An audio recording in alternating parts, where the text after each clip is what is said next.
Greetings and welcome back to Doctor Who Revisited, where I go through every single episode of Doctor Who from 1963 all the way up to 2022 and review them. And today we are starting off Season 6 with the Season 6 opener, The Dominators. I like this episode. I like this episode a lot for reasons that I will get to in a few minutes. But for now, let's just talk about the settings. Okay, so we're introduced to this desolate island that used to be a nuclear testing site at some point or another, and it's dangerous to walk on that island, and some people just happen to go there for some reason because they want to explore this death trap of an island. I think it's actually called the Island of Death, or Death Island, or whatever. I can't remember exactly what the name they gave it was, but either way, not the best place to go, but it's a great premise to start a Doctor Who episode, even before the TARDIS lands and the Doctor and friends start climbing out of the TARDIS, where we learn that it's pretty much a pick-up from where the previous episode left off, of the Doctor showing these mental images and projections on the TARDIS scanners, I should say, to show Zoe exactly what she's in for, and what better way to show her exactly what they're in for than to land on the literal Island of Death. Anyways, so we're also then introduced to the Dominators, the Scourge of the 10 Galaxies, I think that's the nickname, and they just landed on this island to pick up some resources, maybe enslave the population for a little bit, and then go back to their empire. We don't, and this is something that I wish we got to know more about the Dominators. They only showed up in this one episode, sadly.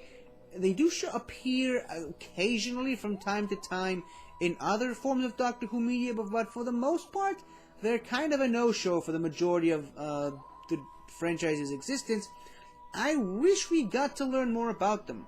First of all, they're the Scourge of the 10 Galaxies, so they're a galaxy-spanning empire, a massive galaxy-spanning empire that we very rarely get a chance to see. And this whole galaxy-spanning empire seems to suggest what I've been saying for a couple of episodes now, is that some episodes of Doctor Who do tend to take place outside of our own galaxy.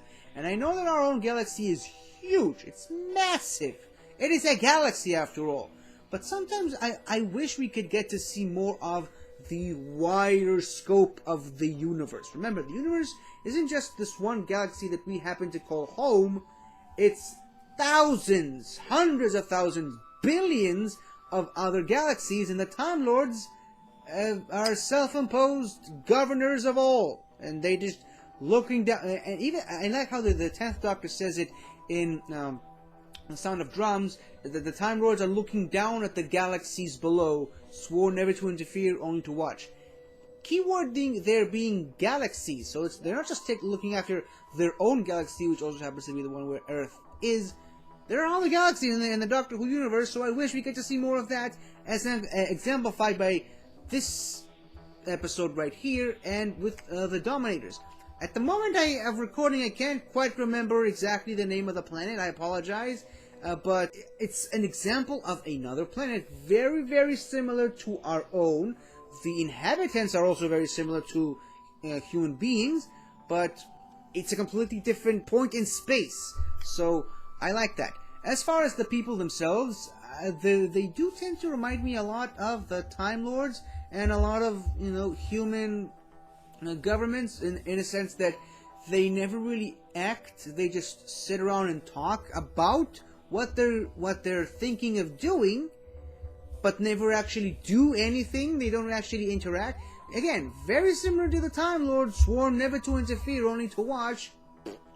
And I like that there's that one guy who likes to go against the grain. He's very rebellious. He wants to go out and explore. He wants to go and break some rules, because guess what? That's how anything gets done in the universe that we happen to live in. So that's it for that. As for the Dominators themselves, again, like I said, they could be a pretty menacing force. I kind of like their design. As goofy as it is, I like the design of like the oboe-shaped structure on their shoulders and the flappy costume. And I like that even though they're both the bad guys, they don't really get along with each other. It's Rago and Toba, I believe, is the name of the two Dominators. One is clearly the more level-headed, focused member of the two, and the other one is the more anarchist, like rule breaker of the two. Again, this shows these two opposing sides to the same coin. With the Dominators and the inhabitants of the planet, is that in one case, going against the grain and being a rule breaker of sorts is a good thing that will hopefully potentially lead them out into a much more progressive and much more civilized era. And in the other case, the rule breaker is murderous and likes to kill people and enjoys the suffering of others. So, like I said, two sides of the same coin. Somehow, the Doctor and friends just fall directly within those two sides of that same coin. And other than that, the plot itself is pretty generic. I did say last episode, I think, of how a lot of Doctor Who stories really do have the same exact structure. Just swap out the characters and maybe the aliens, and somehow they all manage to be incredibly unique and different from one another despite the very similar plot points. This is another one of those cases of the very generic plot. I will say I liked the architecture of the planet a lot. I love the vehicle design, and I love, once again, going back to the elephant in the room element, the sonic screwdriver makes an appearance again, and now, not only do we get to see a return of one of the Doctor's gadgets, something that doesn't tend to happen a lot in the classic series. I mentioned a couple of episodes ago how they brought back Professor Travers. That sort of thing almost never happens. They brought back the sonic screwdriver. They brought back an already used up gadget from another episode. These things don't really tend to happen a lot, which is why I guess the sonic screwdriver really caught on with some people, and that's why its popularity grew as it kept being brought back again and again and again in the Jon Pertwee era specifically. But in this episode alone, we get to see that this little thing can do a little bit more than just unscrew some screws with sound waves. It can also dig a hole through a wall, or fuse a hole through a wall. I can't remember exactly how the Doctor used it in the episode in question, but we get to see more sides of the sonic screwdriver, which obviously is what ultimately led to it becoming the overpowered magic wand that it sometimes is referred to, especially in the modern series. Now, we talked about the Dominators, we talked about the other people on the planet, we talked about the sonic screwdriver. I love the settings and the architecture. Now let's talk about the main meat of the episode. In my opinion, the quarks. I love the quarks. I absolutely adore these. They just look so adorable and goofy, and I just love them. I love their stupid squeaky voice and how such a cute sounding and harmless looking robot can be so devastating and have this amazing firepower and be so ruthless and be employed by the Dominators, the Scourge of the 10 Galaxies. Like, such an evil race employing such cute-looking robots. I love it. And it goes back to what I keep saying about the balance within Doctor Who monsters. I'm not going to do the Thanos thing, but yeah, perfectly balanced, as all things should be. Always managed to maintain a balance between cute and friendly looking and terrifying and imposing, which I think the Quarks is one of those aliens that managed, or rather these robots, I should say, that managed to pull off this balance beautifully. And it's another one of those alien races, or robots I should say, that I wish they bring back more. I wish they would bring them back in the modern series as well. I want to see more about the Quarks. I love the Quarks, and that's why I said earlier that I want to see and learn more about the Dominators, and since the Dominators employ the Quarks, it's sort of a byproduct of each other. I want to see more stories featuring the Dominators because I want to see the Quarks. Honestly, the Dominators themselves, they're cool, they're interesting, as I already mentioned. I want to learn more about them, But honestly, I want to see more stories with them because I want to see the Quarks again. So it's not like I want to see more stories with the Dominators, I just want to see more of the Quarks. Maybe there's some standalone stories with the Quarks that don't necessarily happen to involve the Dominators. Who knows?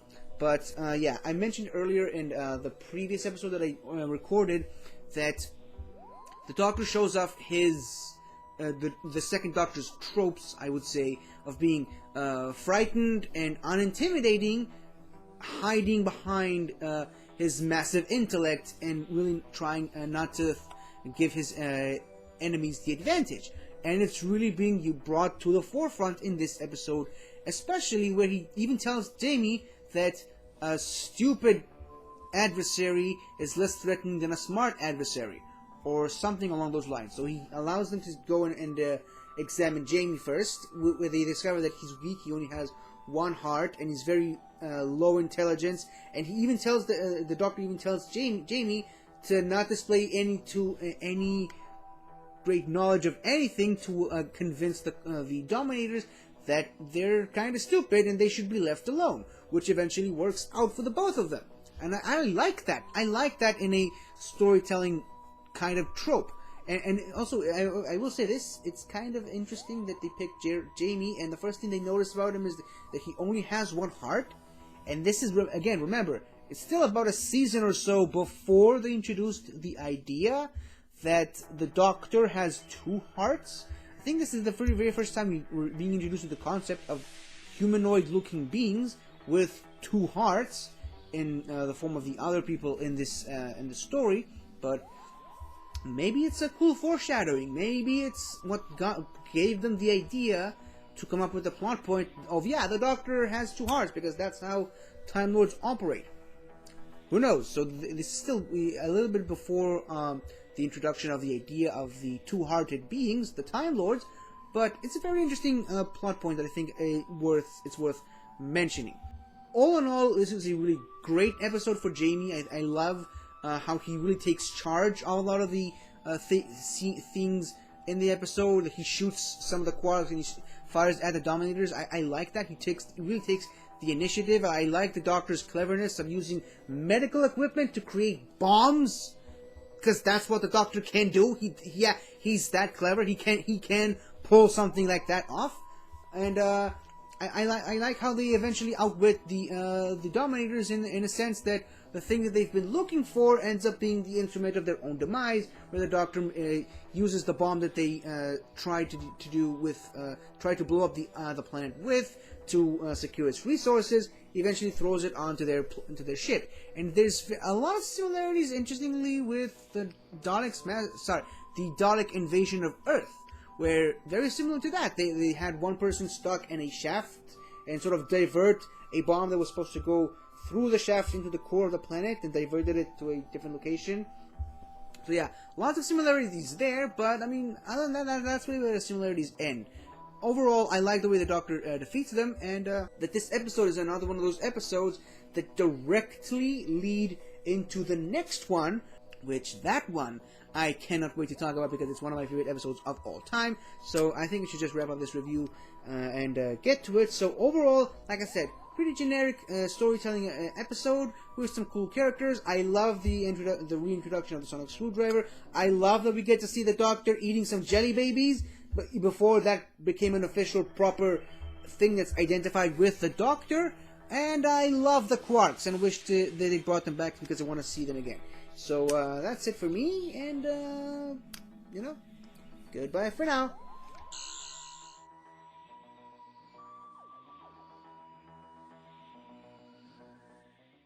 Hi there! Thank you for watching the video, and if you enjoyed it, don't forget to like, comment, subscribe, and tell your friends. I'll see you next time!